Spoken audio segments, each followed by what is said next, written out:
नमस्कार, SCM plus के हलचल दिन भर में आपका स्वागत है। मैं हूं गौरवी वैष्णव। सबसे पहले खास हलचल पर एक नजर। सुजानगढ़ पुलिस की बड़ी कार्रवाई, मेगा हाईवे पर 1 किलो अफीम के साथ युवक गिरफ्तार। अवैध मादक पदार्थों पर प्रभावी नियंत्रण हेतु चलाए जा रहे अभियान के तहत पुलिस ने की कार्रवाई। थानाधिकारी किशन सिंह ने मुखबिर की सूचना पर मेगा हाईवे पर शाम होटल के पास से आरोपी को किया गिरफ्तार। आरोपी दौलतपुरा का शंकरलाल जाट मोटरसाइकिल पर लाडनू से रतनगढ़ अफीम लेकर जा रहा था। SP नारायण टोगस ने सुजानगढ़ पुलिस थाने में प्रेस वार्ता कर मामले की जानकारी दी। 24 घंटे चलाना है फॉर्मेलिटी है।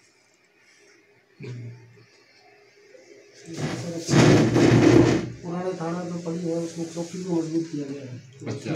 सबसे हम जाते हैं और उसमें उसको मजबूती से कस्बे के अंदर जो गश्त बढ़ाने के लिए है वहाँ का जाता है बढ़ाएंगे ताकि वहीं पे या वो ना तो वाले नहीं, अभी तो अपना जो पुराना थाना है उसको मजबूत करेंगे। उसमें एक्स्ट्रा जाब्ता दे देंगे। वो शहर का सेंटर पॉइंट है तो वो सिलवान से आग्रह करके उसमें मजबूती से हाँ फिक्स रहे एक गाड़ी एक सब इंस्पेक्टर जाब्ता वाकई करवाना। सबसे पहले तो मैं ये बताता हूँ, मेरा ये थाने में पहला औपचारिक निरीक्षण है। इसके उपलक्ष्य में मैं आया हूँ और जो आने वाले जो चुनाव हैं नगर पालिका चुनाव, उस संबंध में पुलिस की बंदोबस्त के बारे में, कानून व्यवस्था के बारे में यहाँ संबंधित थानाधिकारी और वृत्ताधिकारी को निर्देशित किया गया है। और जो आप ये आज जो इन्होंने एक NDPS की कार्रवाई की है, इन्होंने इनकी मुखबिर की सूचना के आधार पर एक व्यक्ति को गिरफ्तार किया जिसके कब्जे से 1 किलो अफीम बरामद की है। आगे की तफ्तीश जारी रहेगी। वो कहाँ से लाए हैं क्या नहीं लाएगा उसकी आगे अग्रिम अनुसंधान किया जा रहा है। सर, जिस तरह से पिछला साल निकला है, सुजानगढ़ और बिदासर क्षेत्र में काफ़ी चोरियां भी हुई है, इसके बारे में आपके लिए नई चुनौती है, क्या कहना चाहेंगे? चोरियों के संबंध में हमने स्पेशल टीम गठित की गई है। जो भी संदिग्ध व्यक्ति हैं उन पे हमारी नज़र है और इस संबंध में गश्त भी बढ़ाई गई है। नए गश्त पॉइंट्स भी लगाए हमने, रात्रि नाके भी बढ़ाए गए और इस प्रकार से पुलिस गश्त को बढ़ाते हुए पुराने जो चोरियाँ हैं उन पे हमारी नज़र है। प्रयास करेंगे उनको खोलें, आगे नहीं हो, इसलिए हमारी गश्त और भी बढ़ाएं। चूरू जिला अधिकृत राशन विक्रेता नियोजन संघ सुजानगढ़ के सदस्यों ने आज SDM को जिला कलेक्टर के नाम पर ज्ञापन देकर कमीशन बढ़ाने, कोरोना योद्धा घोषित कर बीमा की सुविधा देने सहित अनेक मांगे की। राशन विक्रेताओं ने कहा कि कोरोना काल में भी राशन विक्रेताओं ने अपनी जान पर खेलकर आमजन तक राशन पहुंचाया, फिर भी उन्हें कोरोना योद्धा नहीं कहा गया और किसी भी प्रकार की योजना का फायदा नहीं दिया गया। विक्रेताओं ने बताया कि हमारा कमीशन भी बहुत कम है, जिससे हमारा गुजारा तक नहीं हो पाता है। साथ ही राशन कार्ड सीडिंग का काम भी कर्मचारियों को नहीं देकर सरकार ने पूरी तरह राशन विक्रेताओं पर डाल दिया है, जो सही नहीं है। आज ज्ञापन देने जा रहे पूरे राजस्थान से। हमारी मांगे ये है कि हम कोरोना काल के अंदर में जो हमने जो सरकार को सेवा दी है, उस सेवा के अंदर में हमारा कमीशन जो 1 रुपये 25 पैसा निर्धारित है, लेकिन अभी 108 रुपये ही मिल रहा है। उसमें 5 रुपये 21 पैसे करके काटे जा रहे हैं। वो एकदम गलत है, क्योंकि हमारा जो मेंटेनेंस का जो ये 5 रुपये 21 पैसा बोल के कह रहे हैं, जबकि हमारे नाम से लिखा राजस्थान सरकार दे रही है 125 रुपये। ये जो गलत है। दूसरी बात, जो सफाई कर्मियों को कोरोना योद्धा मानते हुए उन्होंने ये जो है उनको ये इंश्योरेंस वगैरह की सुविधा दी, 5 लाख रुपए बीमा दी, लेकिन हम लोगों को आज तक कुछ भी नहीं दिया। जबकि हमने सबसे ज़्यादा भीड़ों के अंदर 100, 200, 500 की भीड़ के अंदर में हमने कार्य करके हमारे जो है जीवन काल को एकदम ताक पर रखते हुए हमारे परिवार को भी जो है हमने एक बोल दिया खतरे में डाल करके हमने जो काम किया है, सरकार के आदेशों की पूर्ण पालना की है। उसके बावजूद भी कोरोना काल के अंदर में हम लोगों को जो है वार्डों में घर घर जाकर के भी सप्लाई की है। उसका जो पैसा वह हम खुद ने किया है। उसके बावजूद भी आज सरकार हमारी उचित जो मांगे हैं उनके प्रति गंभीर नहीं है। इसीलिए आज हम लोगों को ये ज्ञापन देना पड़ा है। और मुख्यमंत्री महोदय से मैं निवेदन करूँगा कि आज पूरे राजस्थान से हमारे डीलर भाई 27,000 जो डीलर हैं वो एक ही मांग आपसे कर रहे हैं तो आपको कम से कम इनकी तरफ थोड़ा सा ध्यान दे करके इनको इनके भविष्य के बारे में थोड़ा सा ध्यान दें। बिदासर में आज तहसील क्षेत्र की आशाओं ने मानदेय में बढ़ोतरी सहित कई मांगों को लेकर महिला एवं बाल विकास विभाग कार्यालय के आगे धरना देकर प्रदेश की गहलोत सरकार के खिलाफ नारेबाजी की। धरने को आशाओं के प्रदेश अध्यक्ष कौशल्या ढाका ने संबोधित किया। इस दौरान कौशल्या ढाका ने मंत्री ममता भूपेश पर निशाना साधते हुए हड़ताल पर चल रही आशाओं की मांगों को पूरा करने की मांग की। आशाओं ने कहा कि यदि हमारी मांगों पर जल्दी ध्यान नहीं दिया गया तो हम सीएम हाउस का घेराव करेंगे। आशाओं ने धरना प्रदर्शन के बाद महिला पर्यवेक्षक भंवरी देवी को ज्ञापन भी सौंपा। हमारे प्रदेश अध्यक्ष कौशल्या ढाका का शुक्रिया अदा करती हूँ कि जिन्होंने सभी आशाओं बहनों की आवाज सुनी और वो सरकार तक पहुँचाई। और श्रीमान अशोक जी गहलोत को मैं ये कहना चाहती हूँ कि ऐसी कोई सी सरकार है जो कि 2700 रुपए मात्र में अपना घर का खर्च चला के बता दे। फिर हमें ये कहा जाता है कि आपको तो ये पैसा फोकट का दिया जाता है। तो अभी हम जो बहनें हड़ताल पर हैं और जो 16 हमारी आशा बहनें जिन्हें नौकरी से पृथक कर दिया है, इनके अगर आप खाते में ये 2700 रुपए डालें तो हम जानते हैं कि सरकार हमें फ्री पैसा देती है। बाकी में हम कौशल्या ढाका जी के साथ हैं। इन सबको अपनी नौकरी पे वापस रखा जाए और सरकार हमारी मांगों को पूरा करे। तब तक सभी आशाएं 33 जिलों की सभी आशाएं कार्य बहिष्कार करेगी। को सर हमारा ये विरोध है कि हम 3 महीना हो गया, पिछले 3 महीना से हड़ताल पर उतर रही हैं और हमारी मांगे ये है कि सरकार मान दे। बहुत कम दे रही है 2700 रुपया में और आशा का कोई घर नहीं चलता और एक सरकार की तो कोई मोटे लोगों की तो सब्जी भी नहीं आती और आशा की तो शोषण हो रहे जो खाली मात्र 2700 रुपया का मैं सरकार के आगे ये विरोध करना चाहती हूँ कि सरकार हमारी मांगे माने और गुमराह क्यों बना रही है। और 3 महीना बाद के माने हम 15-20 दिन जयपुर भी रहे तो जयपुर में हमारी बना सागे इतना शोषण करे मांगने की तो दूर ममता भूपेश ने इनको जेल में भी डाल दिया और देशद्रोही का मुकदमा भी लगा दिया। हमारी मांगे ये है कि सरकार हमारी मांगे पूरी करे जल्दी में जल्दी। अगर हमारी मांगे पूरी नहीं करेंगे तो हम निश्चय काल और धरना जारी है और हमेशा के लिए जारी रहेंगे। हमारे मांगे पूरी नहीं होंगे तो अखिल भारतीय किसान संघर्ष समन्वय समिति का केंद्र सरकार के खिलाफ सुजानगढ़ एसडीएम कार्यालय के बाहर धरना 28वें दिन भी जारी रहा।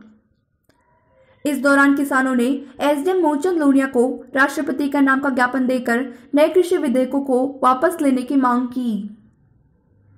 धरने पर रामनारायण रुलानिया, बनवारी बिजारनिया, तेजपाल गोदारा, एडवोकेट रामकुमार मेघवाल, महबूब बड़गुजर, पन्नाराम, छोटूराम, इंद्र गुज्जर, केसरी चंद, जयराम टांडी, कालूराम, गणेश बाबरिया सहित अनेक लोग मौजूद रहे। हम लड़ेंगे। मोदी तेरी हिटलरशाही नहीं चलेगी, नहीं चलेगी। मोदी तेरी हिटलरशाही नहीं चलेगी, नहीं चलेगी। नगर परिषद सभापति पायल सैनी ने चूरू की रामसरा रोड पर निर्माणाधीन पार्थ सिटी का आज निरीक्षण किया। निरीक्षण के बाद उन्होंने कहा कि पार्थ सिटी में निर्माण कार्य काफी धीमी गति से चल रहा है, घटिया स्तर का भी निर्माण हो रहा है। सभापति पायल सैनी ने नाराजगी जताते हुए कहा कि लोग पिछले 7 साल से मकान मिलने का इंतजार कर रहे हैं। अगर एसएनजी ग्रुप सही तरीके से निर्माण नहीं करेगा तो ब्लैक लिस्टेड कर दिया जाएगा। पहले गिरना चालू हो चुका है, लेबर यहाँ पर एक भी नहीं लगी हुई। कहाँ लेबर लगी हुई है? नहीं पहले बता देती वो तो ठीक है ना, उसका तो फिर औचित्य नहीं है ना। पहले बताती लेबर आ जाती, इतना ऐसा मैं चाहती नहीं थी। कहाँ चल रहा है कंटिन्यू? नहीं नहीं नहीं, मैं आपको या तो यहाँ की फोटोज भेजूँ, आप आके यहाँ पर एक बार विजिट करो, देखो एक बार इसकी हालत। नहीं आप कभी भी आ जाओ, कल आ जाओ, चाहे आज आ जाओ। भाई यहाँ पर जो है आपका ये मैनेजर छोड़ा हुआ है, वो बता रहा है आपके द्वारा किसी और को सबलेट किया गया है ना ये काम। हाँ तो वो ठेकेदार जो है अभी वहाँ पे, यहाँ पर वो अकेला है और कोई लेबर नहीं है इधर। हाँ आप कल या परसों आओ और इसको देखो कंप्लीट करो। ये बहुत लंबा पीरियड जा चुका है, अब 7-7 साल बता रहे हैं। बताओ आप, ऐसे थोड़ी ना होता है। कि जो लाभार्थी हैं उनको लाभ नहीं मिल रहा है, इससे बार बार शिकायतें हो रही थी। कोरोना काल के दौरान इसके ऊपर ध्यान नहीं दिया गया। अब जैसे कि कोरोना काल से हम थोड़ा सा उभरे हैं, वैक्सीन भी आ गई है, तो फिर से हम जो रुके हुए विकास कार्य हैं उनकी तरफ ध्यान दे रहे हैं। आज यहाँ पर पार्थ सिटी का अवलोकन किया गया। पार्क सिटी को जो काम दिया गया है वो SNG एक ग्रुप है जिसको वो काम दिया गया है, उसके द्वारा काम के अंदर काफ़ी ढिलाई जो है वो दिखाई जा रही है। उन्होंने भी आगे किसी को आगे सबलेट कर दिया है काम। अभी SNG ग्रुप को बार बार नगर परिषद के द्वारा नोटिस भी दिए जा रहे हैं, अगर वो फर्म काम नहीं करती है तो उसे ब्लैकलिस्ट किया जाएगा। और मेरी कोशिश यही है कि नगर परिषद के द्वारा जितने भी लाभार्थी हैं उन सभी को पार्क सिटी के जो ये फ्लैट हैं जिन्होंने अपने पैसा जमा करा रखे हैं उनको वो लाभ मिल सके। इसके अंदर भी ये है कि नगर परिषद के द्वारा जो SNG ग्रुप है उन्होंने जितना काम किया हुआ है उस काम के एवरेज के अंदर उनको पैसा दिया जाता है। जितना काम उन्होंने किया है उसके एवरेज के जितना जो लाभार्थी है जितना पैसा जमा कराते हैं और SNG वाले जितना काम कर रहे हैं उसके एवरेज के अंदर पैसा दिया जा रहा है। अब जैसे कि यहाँ पर आने के बाद पता चला है कि SNG के द्वारा भी आगे सबलेट कर दिया गया है, उनको भी पैसा नहीं मिल रहा है जिस वजह से लेबर भी यहाँ पर कम है। तो ये पूरा का पूरा जो है अभी एक तरीके से जो प्रकरण है वो ऐसे घोच पोच हुआ दिखाई दे रहा है। इसे बैठकर दोबारा से समझा जाएगा और जल्द ही इसका निस्तारण किया जाएगा। योजना 2011 के अंदर में और इसके अंदर में 2013 में इसके लॉटरी होकर का आवंटन हुआ था आवंटियों को, और फिर इसमें साझा एक अकाउंट खोला था आवासन मंडल नगर परिषद और SNG का, जिन्होंने ठेका दे रखा है SNG को। फिर 1 साल में फ्लैट देने की बात हुई थी, ये 1 साल के बजाय ये 7 साल हो गए लेकिन अभी तक फ्लैट तैयार नहीं हुए हैं। तो बार बार इनसे कहते हैं कि हमें पैसे मिले नहीं है। और इसमें मेन क्या है कि नगर परिषद का रोल है, नगर परिषद अगर उनको पेमेंट का भुगतान कर दे तो ये समय पर तैयार हो जाएँ। सभापति जी ने SNG के जो ठेकेदार हैं उनसे बात की है और उन्होंने कहा कि हमें भुगतान मिल जाएगा तो हम इसको तैयार करवाएंगे। सरदार शहर में निकाय चुनावों को लेकर कांग्रेस के कार्यकर्ताओं की बैठक विधायक भंवरलाल शर्मा के आवास पर आयोजित हुई। इस अवसर पर चुनाव प्रभारी राजेंद्र मोड़ ने कहा कि जिन्हें पार्टी की टिकट मिले कार्यकर्ता उसके साथ जी जान से जुट जाए। उन्होंने कहा कि कार्यकर्ताओं के उत्साह से लग रहा है कि बोर्ड कांग्रेस का ही बनेगा। इस अवसर पर कांग्रेस नेता अनिल शर्मा, कांग्रेस के नगर अध्यक्ष महावीर माली, युवा कांग्रेस के जिलाध्यक्ष मानवेंद्र बुड़ानिया, विजयपाल मुवाल, व्यापार मंडल के अध्यक्ष शिव भगवान सैनी, राजकरण चौधरी सहित अनेक पदाधिकारी और कार्यकर्ता मौजूद रहे। कहीं न कहीं ओवर कॉन्फिडेंस की वजह से, हमें अति उत्साह की वजह से हम लोग जो है कहीं न कहीं कमजोर रहे हैं। उस नतीजे को ध्यान में रखते हुए अपने बूथ पर रहने की जरूरत है। चुनाव वाले दिन दूसरे बूथ पर दूसरे वार्ड में जाकर पंचायती करने की जरूरत नहीं है। मैं उस व्यक्ति को कार्यकर्ता नहीं मानता जो कि दूसरे वार्डों में और दूसरे शहर में रौनक देखकर घूमते हैं और अपने घर वाले 4 वोट रह जाते हैं।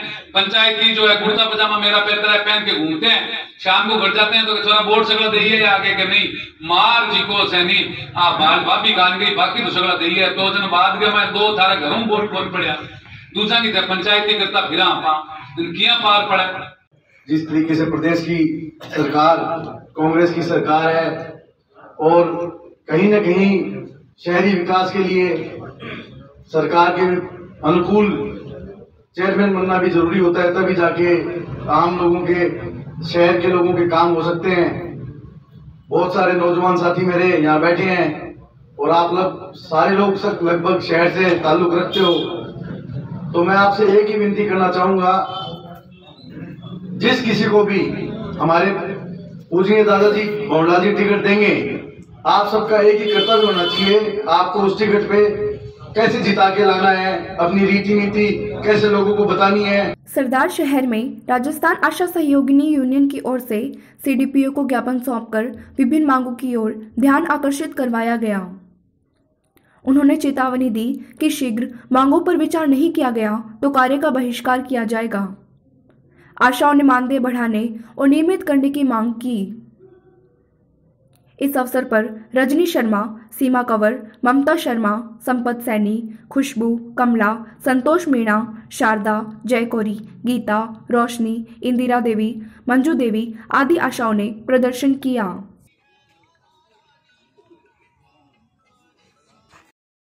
मांगों को लेकर हमारा मानदेय बढ़ाया जाए, हमको नियमित किया जाए, बस यही हमारी सरकार से मांगे हैं। और जिन बहनों को हटाया गया है उनको वापस ज्वाइनिंग दिलाई जाए और हमारा जो झूठे केस मुकदमे लगाए गए उनको हटाया जाए। तब तक ये हमारा आंदोलन चलता रहेगा सरकार के साथ में, तब तक सरकार हमारी मांगे पूरी नहीं करती। आपने कितने तारीख से कार्य बहिष्कार कर रखा है? हम लोगों ने 17 दिसंबर से कार्य बहिष्कार कर रखा है। कोई सरकार से बातचीत हुई है आपकी? सरकार से बातचीत तो होती है पर लेकिन सरकार कुछ मानने को तैयार नहीं है। इसलिए हम लोगों को संतुष्टि नहीं है, इसलिए हम लोग वापस अपनी मांगों को लेकर अड़े हुए हैं। रणनीति तो यही है, सरकार झुकने को तैयार नहीं है, हम भी मानने को तैयार नहीं है। सरकार झूठे मुकदमे लगाई जा रही है, सरकार जेल में डाल देती है। सरकार को शर्म नहीं आती क्या लेडीजों के साथ ऐसा दुर्व्यवहार करती है। आपका मानदेय कितना है अभी? 2700 रुपये मानदेय मिलता है हमको। मांग कितनी की है? मांग तो 18,000 की है, पर जो देगी वो ले लेंगे, पर दे तो सही, कुछ तो दे। 2700 रुपये दे लेते तो शर्म आती है ना। राष्ट्रीय युवा दिवस के अवसर पर साइकिल क्लब चूरू, नेहरू युवा केंद्र, राष्ट्रीय सेवा योजना, राष्ट्रीय कैडेट कोर और स्काउट गाइड चूरू के संयुक्त तत्वाधान में एक साइकिल रैली का आयोजन किया गया। रैली को जिला कलेक्टर सावरमल शर्मा, जिला पुलिस अधीक्षक नारायण टोगर सहित कई अधिकारियों ने हरी झंडी दिखाकर रवाना किया। इस अवसर पर जिला कलेक्टर ने युवाओं से स्वामी विवेकानंद के बताए रास्ते पर चलने का आह्वान किया।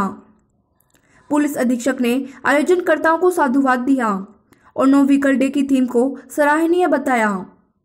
रैली में बड़ी संख्या में युवाओं ने भाग लिया।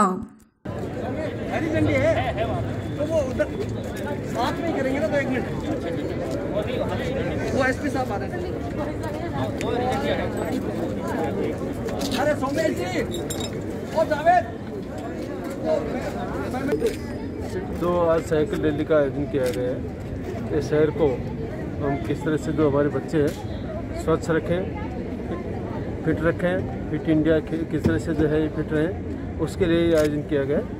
और जो स्वामी विवेकानंद जी की जयंती समारोह पर आज ये जो है इसका साइकिल रैली का आयोजन किया गया। सर शहर में एक नो व्हीकल डे को हम आगे बढ़ाएंगे, एक बार इसकी चर्चा करके, और ये प्रयास करेंगे कि यहाँ जो चूरू शहर में सप्ताह में एक दिन नो व्हीकल डे रखें। युवा दिवस के ऊपर ये स्काउट वालों ने एक शुरुआत की है, बहुत अच्छी शुरुआत है।